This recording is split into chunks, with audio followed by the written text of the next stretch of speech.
Evening YouTube, this is Kaylin Stern coming at you with a second mail call video today. I decided to go ahead and do this one separate from the other one because otherwise that would just been way too long, and I wanted to show everything that was in that Minotaur box. But these are some smaller items which I decided to pick up. And this first one, some of these are eBay, some are Amazon. Actually, all of these that I'm opening up now are eBay purchases. And this first one is a spare battery for my LG Phoenix phone. I have always kept spare batteries for my Samsung Galaxy S5 and the phone and the smartphones that I've had previously to it, and even the flip phone, the last flip phone I had spare batteries for it. And when I had given that one to my mom, I gave her the batteries that I had for it until it finally crapped out on her. But that one was one tough phone for as much as I used the crap out of it, and then she used the crap out of it.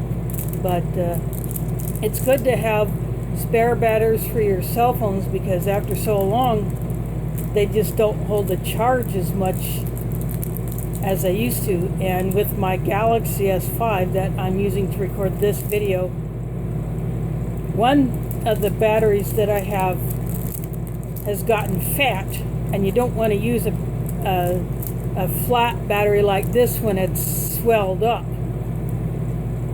So I have one other one.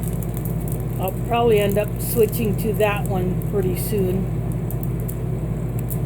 and then let this one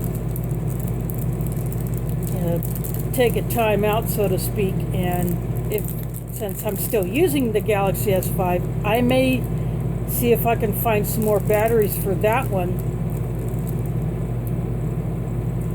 So what I will probably do with this one is I'll charge it, and then I'll take it out, and I'll just strictly hold this as a backup to the one that's in there,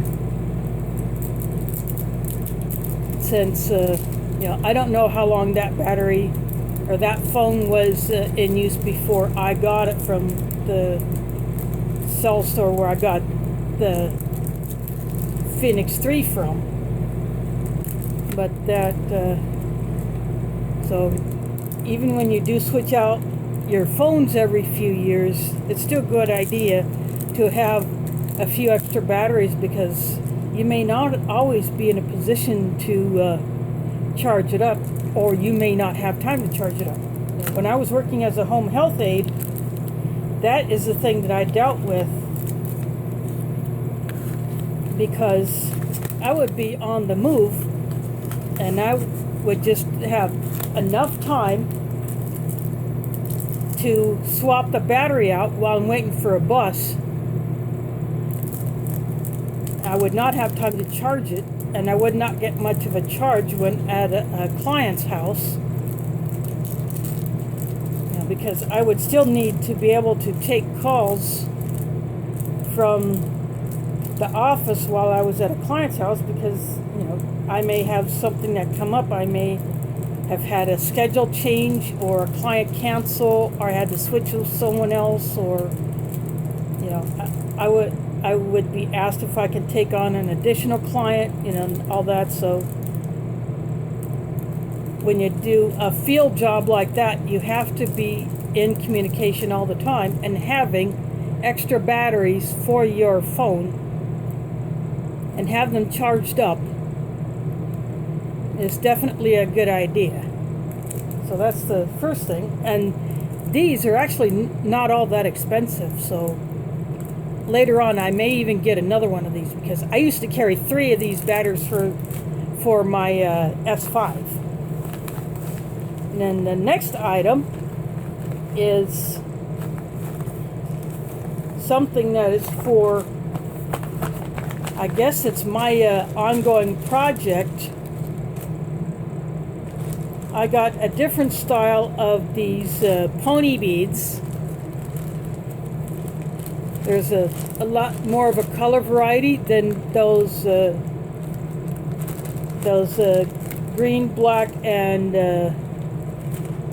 kind of desert tan ones that I had been using for the last batches of the Ranger beads that I've done.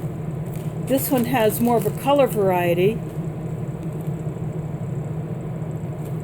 There are 500 in this bag, so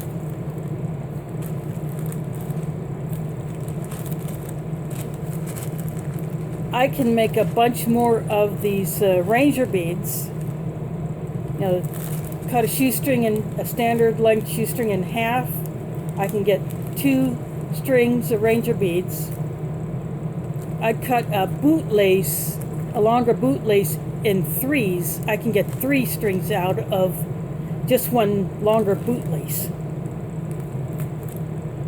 And that's what I did when I changed out the laces of my my winter hiking boots. I took those, cut them up, and used them for Ranger beads. So that is what these will be for. And again, you know,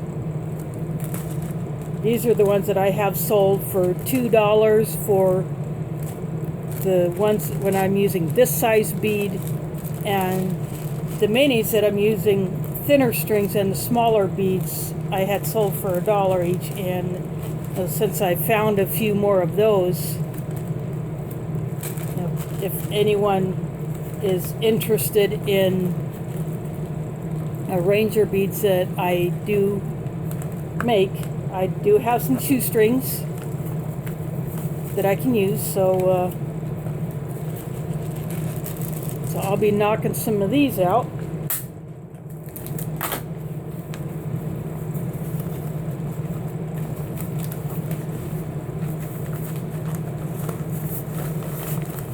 And then the next item is from a seller that I had bought these lots before.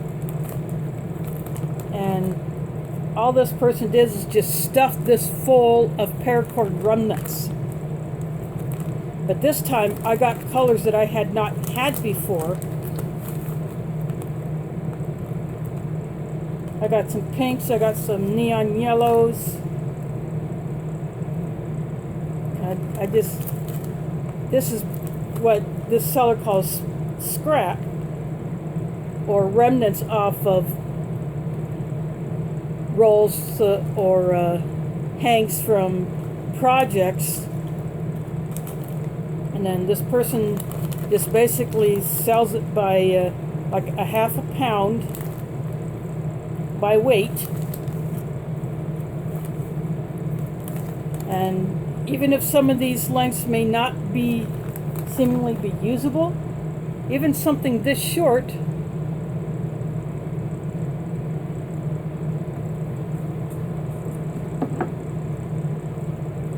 say if this knife had a lantern hole, I just tie this little piece on there,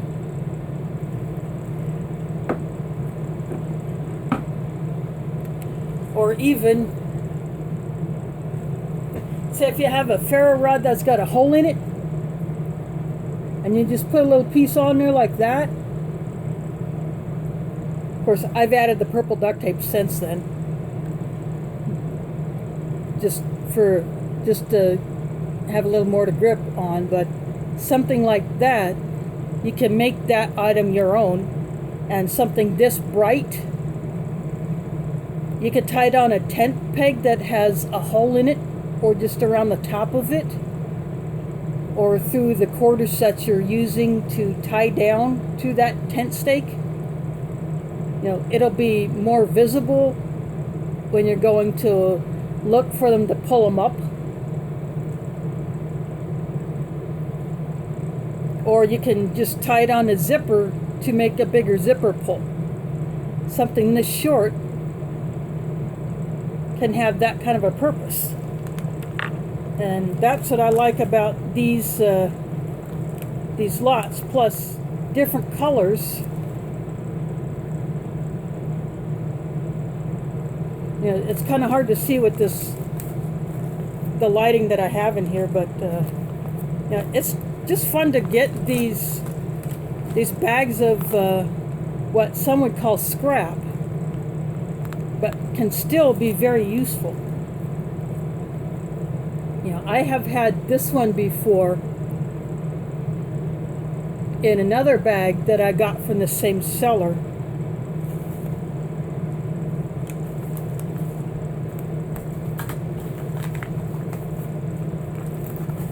So I'll just end up transferring this to a Ziploc bag, and I burn all the ends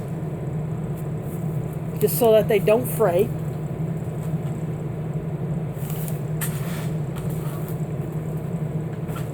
And then the last item is something that I thought would be very, very unique.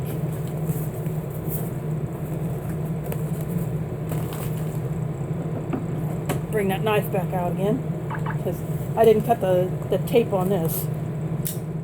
When I saw this on eBay, I thought, I had no idea that that would be a traditional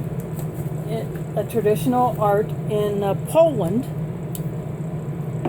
I'm Polish, so I like to collect some things that are Polish. You know, I have that Polish military 75-liter pack. I have a Polish mess kit, a Polish canteen, and 3 different Polish mess kits. Well, 2 other Polish mess kits that are, you know,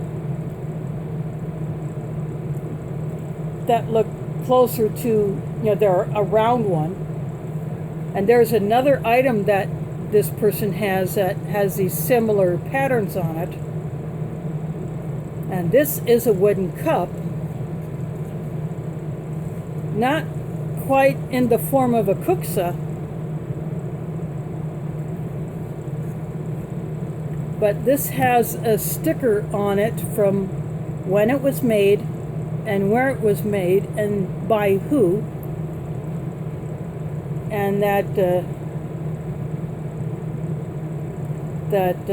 little creamer type thing that looks like a gravy boat or a creamer pitcher is most likely the same maker.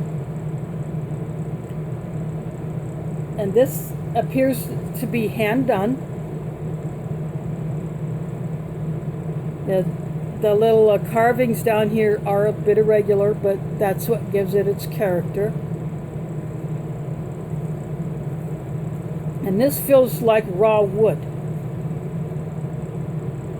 So what I will probably do is, yeah, I do not have any of this kind of oil, but I do have olive oil. I'm not sure if that would be the best oil to put on this.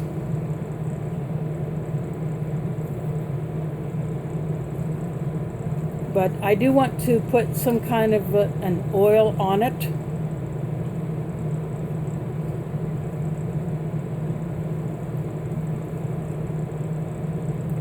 Because I think it should be a food grade. I don't know about linseed oil if that's a food grade or not, but I would definitely put oil on this.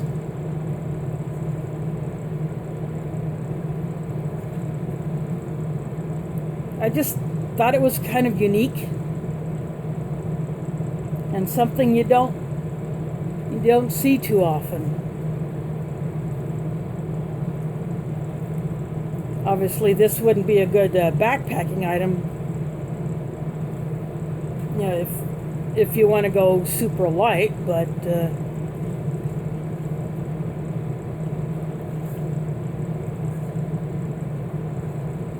it probably looks like it could hold an average cup of coffee or tea. But it will definitely get some kind of a a food grade finish before I use it. But I just think it's cool. And that it came from the land of my ancestors.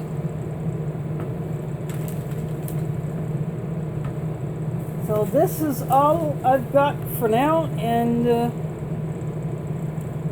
going to go ahead and send this one up and catch you on the flip side.